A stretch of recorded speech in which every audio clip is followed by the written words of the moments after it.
Hai guys, apa kabar? Senang sekali saya bisa bertemu lagi dengan kalian. Dan hari ini saya akan membawakan satu cerita kriminal paling mengerikan di Amerika Serikat. So, terima kasih sudah klik video ini. Dan silahkan tekan tombol subscribe, bantu channel ini untuk berkembang.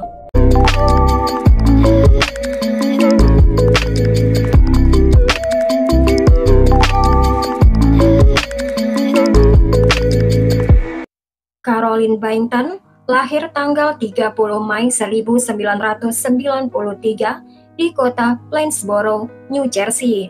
Dia tinggal di sana dengan orang tuanya dan kakak perempuannya. Dan sejak usia muda dia bermimpi melihat dunia. Setelah menyelesaikan SMA, Caroline melanjutkan studi di Lafayette College, di mana dia mengambil bagian dalam 2 program studi di luar negeri yang memberinya kesempatan mengunjungi Jepang dan Jerman. Selama kuliah, dia memperoleh 3 gelar sarjana, hubungan internasional, sosiologi, dan antropologi. Setelah lulus pada tahun 2015, Caroline mendapat pekerjaan di perusahaan pemasaran tidak jauh dari kampung halamannya, dan dia menyewa sebuah apartemen di kota Plainsboro untuk tetap dekat dengan keluarganya. Di luar pekerjaannya, Caroline menjadi sukarelawan di Liga Pemuda setempat, dan dia tetap aktif dalam pekerjaan amal. Pada tanggal 10 Juni 2019, Caroline yang berusia 29 tahun memutuskan untuk pulang ke rumah saat istirahat makan siang. Dia seharusnya kembali ke kantor sore itu juga. Tetapi seiring berjalannya waktu, Caroline masih belum juga terlihat. Rekan-rekannya mulai khawatir dan mencoba menelpon, tetapi Caroline tidak menjawab. Seluruh kejadian sangat tidak sesuai dengan karakternya. Caroline tidak pernah bolos kerja dan dia hampir tidak pernah pulang saat jam makan siang. Dia biasanya tinggal di kantor. Menjelang sore, kekhawatiran mereka berubah menjadi kekhawatiran serius. Dan akhirnya mereka menelpon polisi untuk meminta polisi memeriksa apakah semua baik-baik saja. Sekitar pukul 6 sore, petugas tiba di kompleks apartemen Caroline dan menemukan pintu depan apartemennya tidak terkunci. Saat petugas masuk ke dalam, mereka disambut dengan pemandangan mengerikan. Caroline tergeletak di lantai dan banyak cairan merah di sekitarnya. Langsung terlihat jelas bahwa dia sudah meninggal. Saat pemeriksa medis mulai memeriksa jasad itu, penyelidik mulai mencari bukti dan berbicara dengan calon saksi. Seorang tetangga mengatakan kepada polisi bahwa dia telah mendengar teriakan sekitar tengah hari. Dia juga menyebutkan bahwa setelah itu ada suara-suara aneh yang datang dari apartemen Caroline. Sepertinya seseorang sedang memindahkan perabotan. Namun, tidak seorang pun melaporkan melihat wajah-wajah yang tidak dikenal. Dan kompleks itu tidak memiliki kamera keamanan. Di dalam apartemen, polisi juga tidak menemukan banyak hal untuk diselidiki. Tampaknya pembunuh telah mencoba membersihkan tempat kejadian perkara dengan pemutih untuk menutupi jejaknya. Kemungkinan besar, suara-suara yang didengar tetangga itu adalah suara yang dilakukan si pembunuh. Sementara penyelidik mencari rekaman keamanan dari gedung-gedung terdekat dan mencari kemungkinan petunjuk lainnya, pemeriksa medis menyelesaikan otopsi. Caroline telah menderita beberapa pukulan di kepala, kemungkinan besar menggunakan tangan. Selain itu, dia telah dilukai dengan sajam di leher berulang kali dengan gunting dan obeng. Tidak ada tanda-tanda pelecehan Tetapi ada satu detail yang menarik perhatian detektif. Gunting dan obeng itu berasal dari apartemen Caroline sendiri. Semua itu membantu menyingkirkan dua motif yang paling umum, perampokan dan pelecehan, dan mengarahkan polisi ke sesuatu yang lebih pribadi. Kebrutalan serangan itu juga mendukung teori tersebut. Tampaknya siapapun yang melakukan ini tidak hanya mencoba menghabisi korban, mereka penuh kemarahan. Polisi mulai mewawancarai keluarga dan teman-teman Caroline, tetapi tidak seorang pun dapat memikirkan satu orang pun yang dapat menyakiti Caroline. Mereka semua menggambarkan Caroline orang yang baik, santai, dan sama sekali tidak suka berkonfrontasi. Caroline tidak sedang menjalin hubungan dengan pria pada saat itu, dan Caroline tidak memiliki mantan pacar yang bermasalah, yang mungkin menyimpan dendam. Kemudian detektif beralih kepada rekan kerjanya, dan saat itulah segalanya menjadi menarik. Detektif mengetahui bahwa pada hari yang sama, Caroline meninggalkan kantor untuk makan siang. Karyawan lain yang juga ikut meninggalkan kantor, seorang pria bernama Kenneth Saul, berusia 30 tahun. Dengan sendirinya, hal itu menimbulkan tanda-tanda bahaya.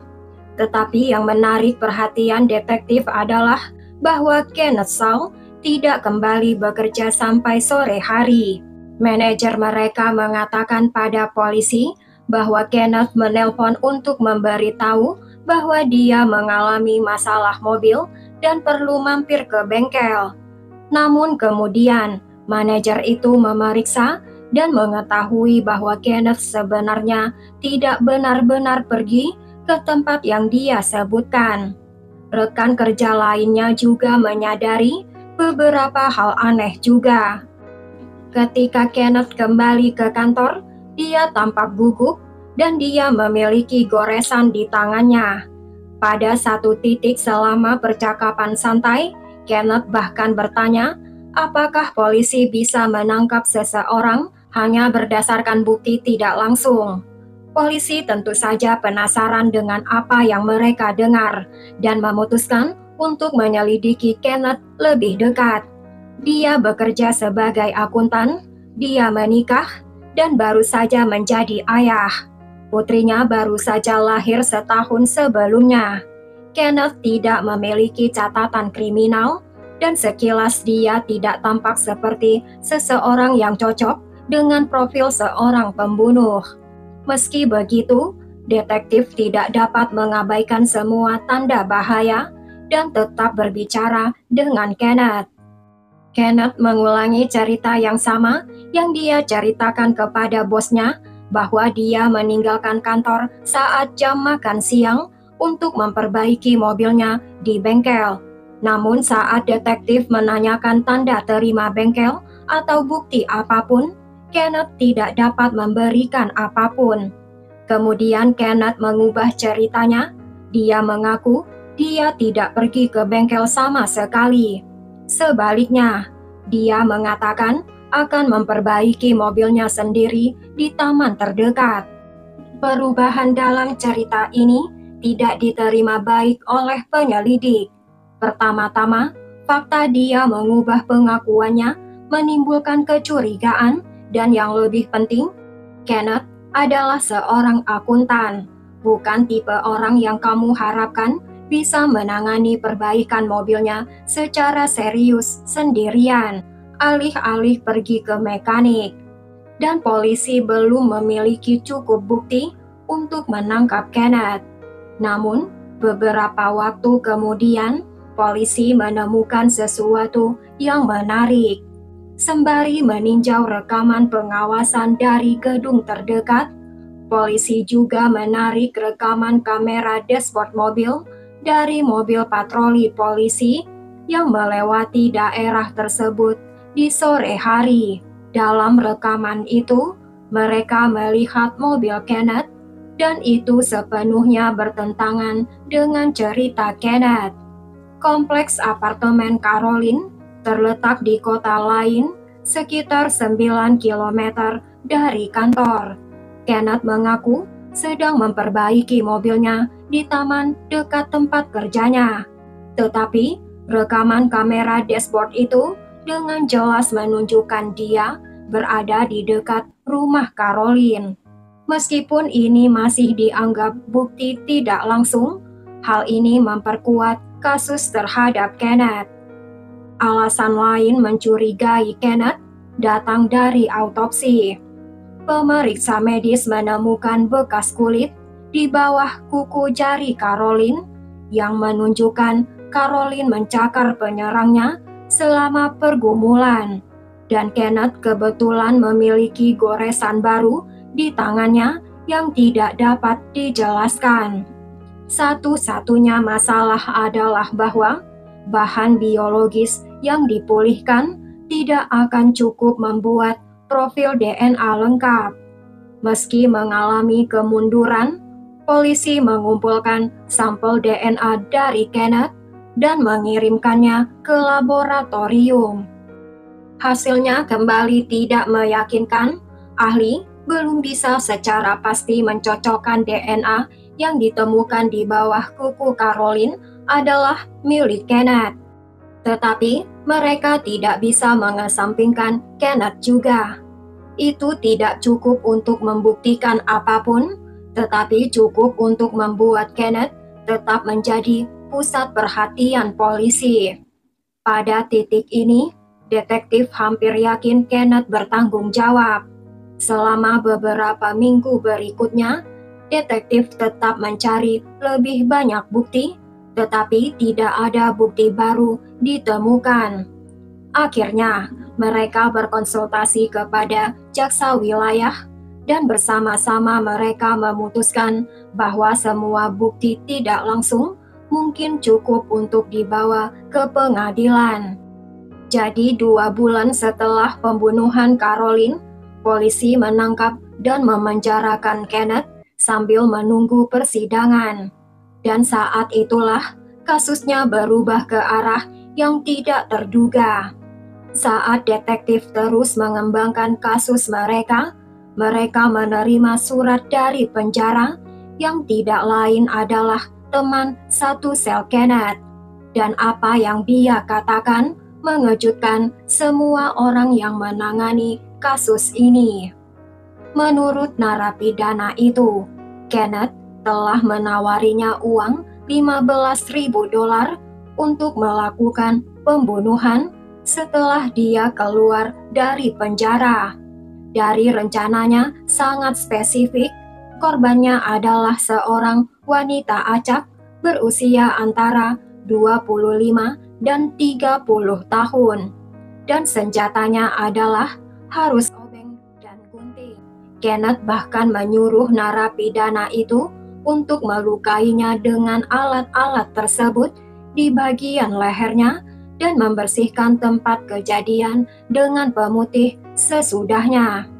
Para detektif tidak ragu bahwa teman satu sel Kenneth mengatakan kebenaran karena pada saat itu rincian spesifik tentang pembunuhan Caroline belum diungkapkan kepada publik.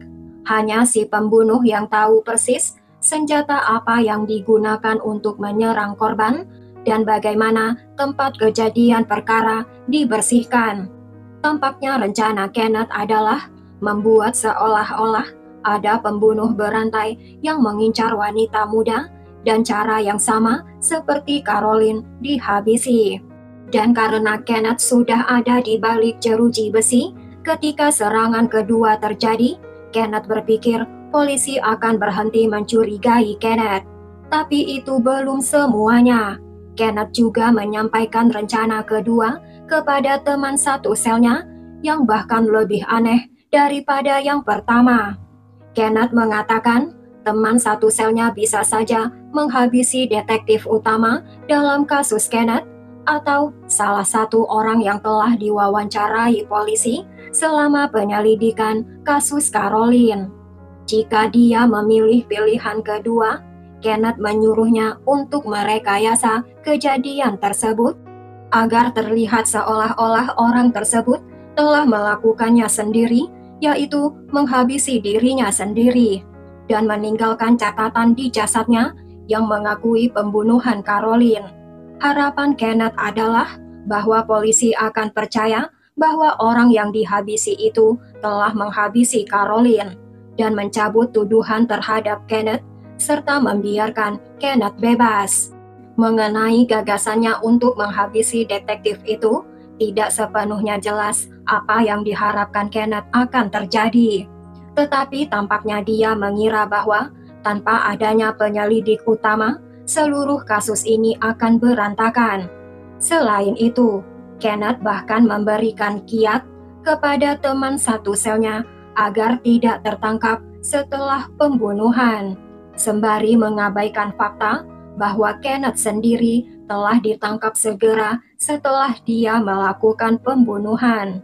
Seluruh rencananya sangat tidak masuk akal, kedengaran seperti sesuatu yang dibuat oleh seorang anak, tapi Kenneth sangat serius. Dia benar-benar yakin ini akan menyelamatkannya. Setelah mendengarkan ini, detektif meminta teman satu sel Kenneth untuk memakai alat penyadap dan membicarakan semuanya kepada Kenneth.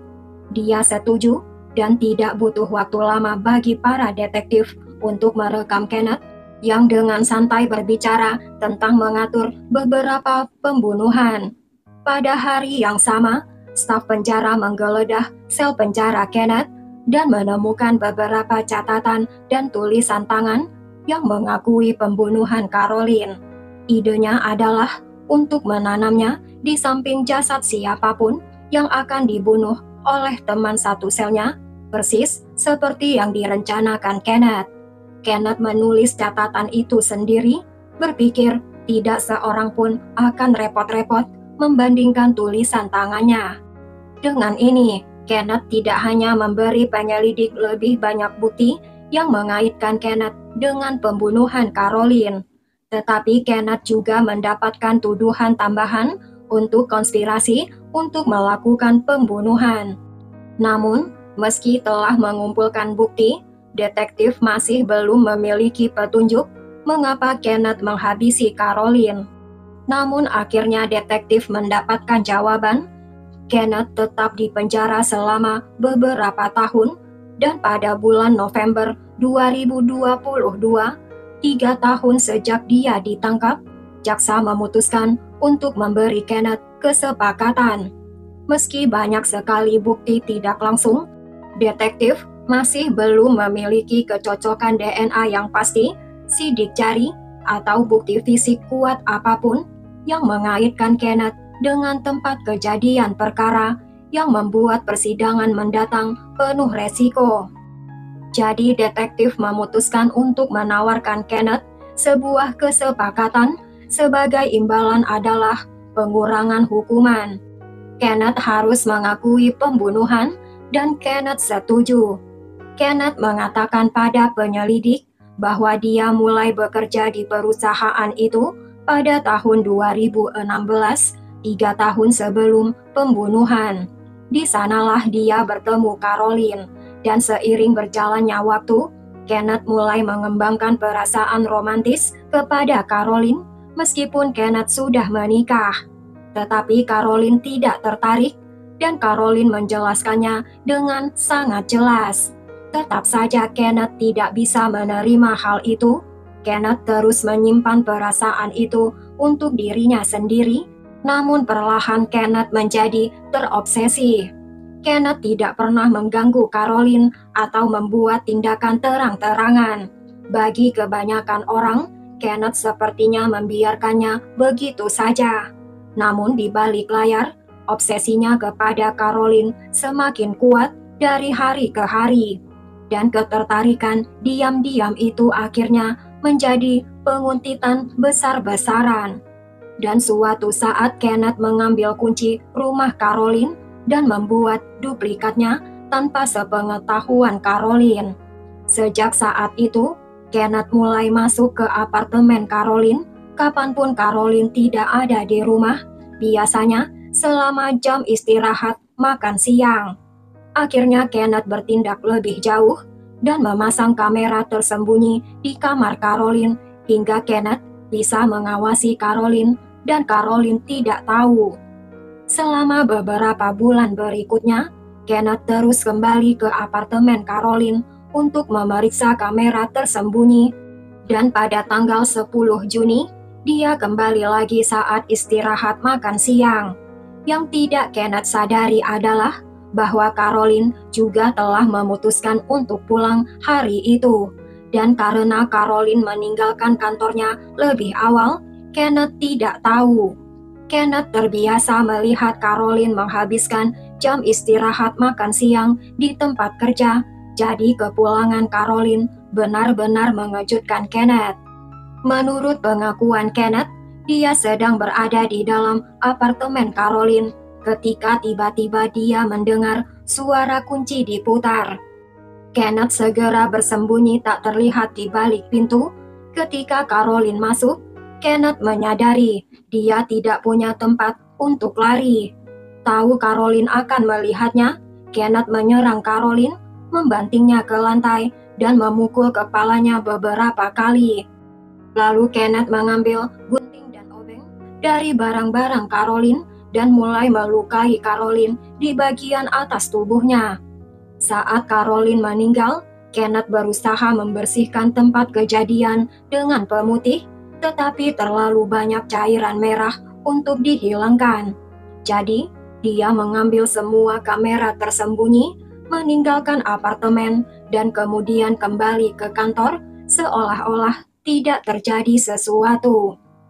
Pada bulan Januari 2023, Kenneth dijatuhi hukuman 45 tahun atas pembunuhan tersebut, ditambah 10 tahun penjara lagi atas konspirasi untuk melakukan pembunuhan karena upayanya membayar sesama narapidana untuk melakukan lebih banyak pembunuhan.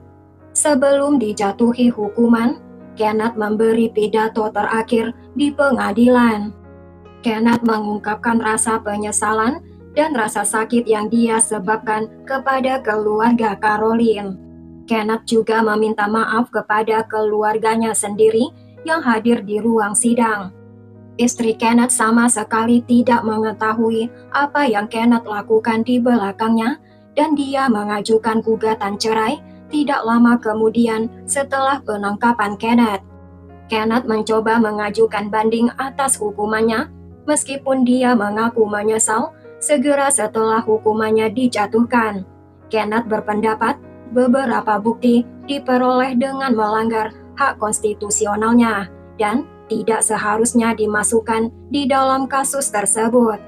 Namun, pada akhir tahun 2024, pengadilan menolak bandingnya karena tidak menemukan masalah hukum terkait penanganan kasus Kenneth. Hukum awalnya tetap ditegakkan, tidak diragukan lagi, Kenneth akan menghabiskan seluruh sisa hidupnya di penjara. Bagaimanapun hidup adalah pilihan, mau benar atau salah, ada di tangan diri sendiri, resiko ditanggung sendiri. Sampai di sini dulu kasus ini guys, tulis pendapat kalian di kolom komentar ya. Jangan lupa untuk subscribe, like, dan tekan juga loncengnya untuk cerita terbaru dari saya. Thank you for watching guys.